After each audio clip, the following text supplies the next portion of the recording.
bahan yang cukup besar karena jumlahnya besar dan barang yang diberikan pun nilainya luar biasa.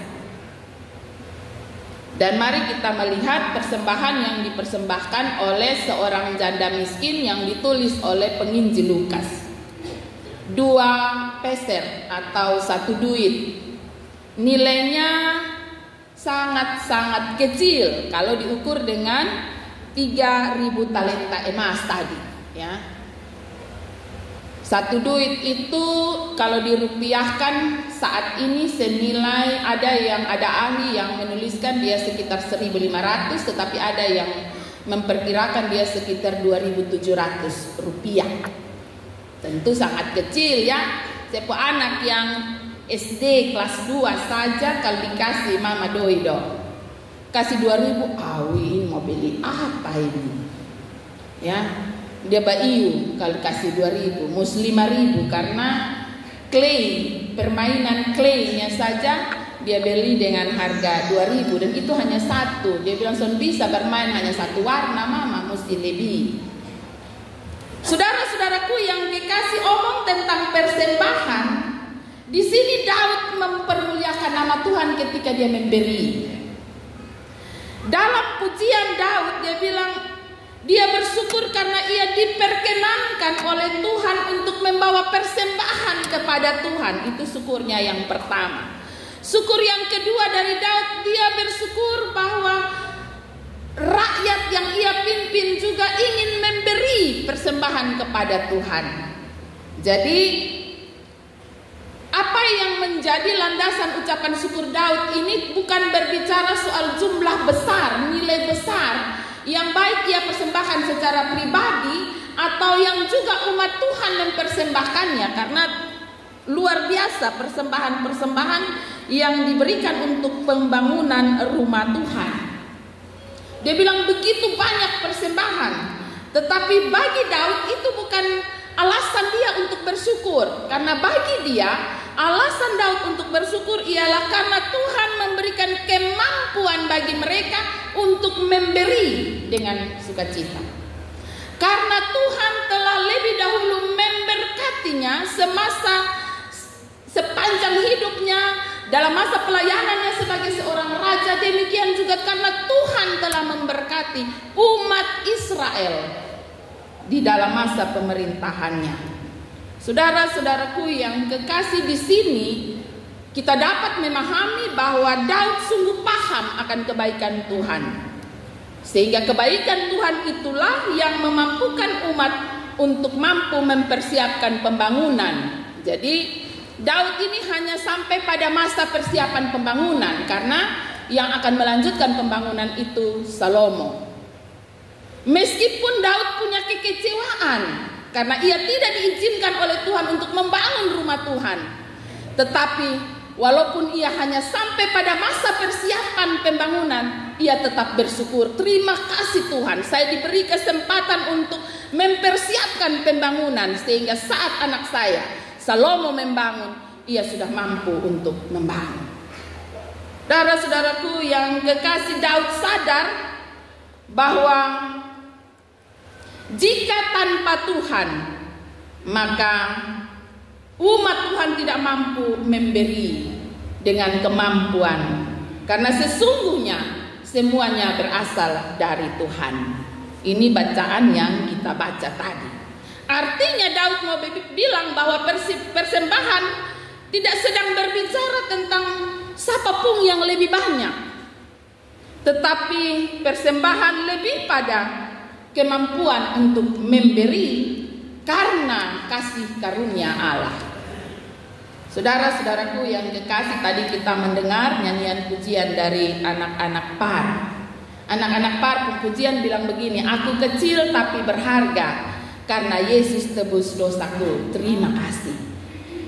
Sebuah pernyataan iman yang memang lagu ini ditujukan untuk mereka yang kecil. Kecil bukan hanya dari fisik dan usia, tetapi kecil di mata manusia. Terkadang ada kelompok orang yang merasa kecil, Dan karena itu apapun yang mereka buat, mereka selalu minder, ya. Bahasa sekarang bilang insecure, ya. Merasa tidak berharga, merasa tidak berarti. Dan pujian ini ditujukan pada kelompok minoritas ini, bahwa di dalam pengakuan mereka meyakini bahwa walaupun mereka kecil di mata manusia, tapi mereka berharga, karena bahkan mereka yang kecil pun mendapat perhatian dari Allah, sehingga Yesus menebus dosa mereka. Ini menjadi sebuah pengakuan iman yang mengantar semua umat percaya untuk melakukan berbagai hal dalam hidup ini, terutama hari ini menyoroti tentang persembahan. Bagaimana sikap kita terhadap persembahan? Pertanyaan awal tadi saya tanyakan, sudahkah kita bersyukur hari ini? Ketika kita masih bangun, kita masih bisa menikmati hari ini. Karena tidak dapat dipungkiri ketika kita bangun pagi, ada orang yang tidak dapat bangun lagi. Kita bersyukur atas berkat, anugerah, rahmat kasih Allah yang begitu besar. Kidung Jemaat 439 bilang, bila topan keras melanda hidupmu, berkat Tuhan, mari hitunglah, kau akan kagum oleh kasih-Nya. Apapun yang kita hadapi di dalam hidup ini, firman Tuhan mengajak saya dan saudara untuk mengawali atau berdiri di atas rasa syukur sebelum kita melakukan segala sesuatu. Ketika kita menaikkan syukur kita dan kita sungguh-sungguh sadar akan kasih sayang Tuhan, maka sikap kita akan berbeda. Ini tidak saja berbicara tentang persembahan dalam bentuk uang, tapi lebih daripada itu. Kemarin dalam pengembalaan bagi saudara kita yang hari ini diperhadapkan, saya mengambil bagian bacaan dari Roma 12 tentang persembahan. Apa itu persembahan? Paulus menuliskan bahwa persembahan yang benar adalah persembahan yang hidup, persembahan yang kudus, dan persembahan yang berkenan di hadapan Allah. Itu persembahan yang benar. Daud dalam memberi, ia mendasari persembahannya karena rasa syukur, karena pengakuan kepada Allah yang telah lebih dahulu memberkati hidupnya. Terlebih daripada itu, karena ia diberi kesanggupan untuk memberi. Bacaan kedua berbicara tentang Yesus ketika ada di bait Allah, memperhatikan semua orang yang masuk dan keluar. Dan Yesus juga menaruh perhatian pada setiap orang yang memberi. Ada pemberian dari si kaya, tapi ada juga pemberian dari janda miskin. Dan dalam bacaan kita Yesus berkata, di dalam ayat yang ketiga, Yesus bilang, sesungguhnya janda miskin ini memberi lebih banyak daripada semua orang itu. Mengapa? Jawabannya di ayat yang keempat, karena janda ini memberi dari kekurangan, itu yang pertama. Yang kedua, karena ia memberi semua yang ia punya. Berdasarkan penjelasan Yesus tentang mengapa Yesus membuat pernyataan bahwa janda ini memberi lebih banyak dari semua orang. Kalau kita bandingkan dengan bacaan pertama di Tawarik pasal 29, itu berarti bahkan 300 talenta emas dikalahkan oleh 2 peser atau 1 duit.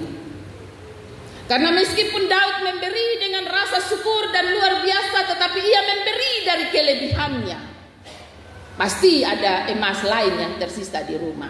Pasti ada perak murni yang tersisa di kerajaannya. Meskipun ia memberi dalam jumlah yang begitu besar. Tetapi apa yang diberikan oleh si janda miskin 2 peser ini, tak ada yang tersisa di rumah. Ia memberi seluruh nafkahnya, hidupnya hari itu dan seterusnya seterusnya ia persembahkan seluruhnya kepada Tuhan. Hidupnya, nyawanya dia persembahkan kepada Tuhan. Jika Tuhan tidak memeliharanya hari itu setelah pulang dari Bait Allah, pasti dia mati.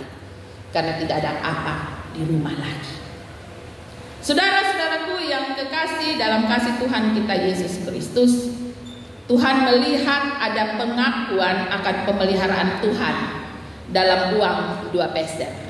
Ya. Apa yang dilihat Yesus? Yesus melihat ada pengakuan akan pemeliharaan Tuhan dalam nilai uang 2 peser persembahan janda miskin. Yesus melihat ada pengorbanan dalam diri si janda. Yesus melihat ada pengakuan iman dalam diri perempuan itu atau dalam nilai 2 peser itu. Yesus melihat ada ketulusan, ada syukur, ada ketundukan, serta ada pengakuan. Pertanyaan untuk kita renungkan saat ini ketika kita membaca bagian firman Tuhan ini.